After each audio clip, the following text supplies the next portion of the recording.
سلام وطندارای عزیز، امیدوارم جور و صحتمند و سرحال باشید.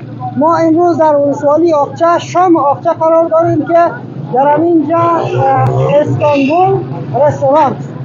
استانبول رستوران که در ولسوالی آقچه چند قبل گشایش شده بود و چیزای ترکی را در اینجا و در شهر آقچه به همشهریان آقچه و فروش میرساند و پرسان میکنیم مالک همین رستوران. سلام علیکم. و علیکم سلام. اول aysanız adınızdan?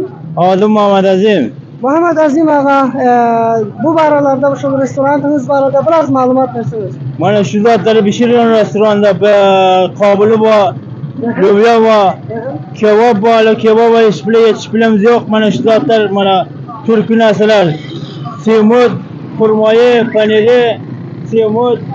Bana şu zatlar pişiriyor, işlikten bu, pizzadan bu, pideden bu. Maşallah çok yaxşı. Bularsa Böreğden bu. puluşuna. Musa'dan bu. Yani puluşama aksan şehrinden onun yakın puluş yok.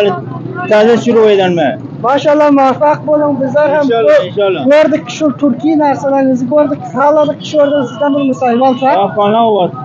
Kuda kıymetlesin. Selamat olun. Bizler hem tamamını da korsayım icazı var mı?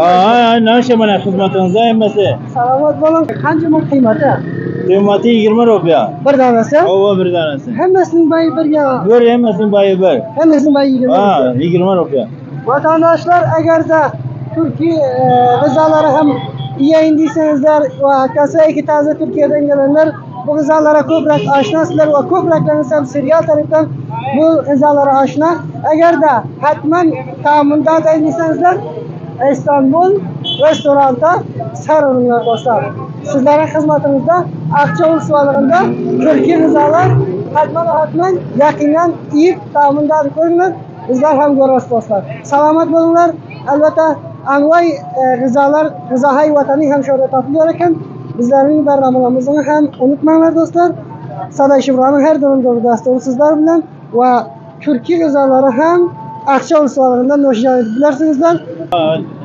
Selamet inşallah. Selamet olunlar. Bakay. Teşekkür dostlar. Bername edamasına ve bizleri hem unutmayın inşallah. Sada Şifra sizler bilen.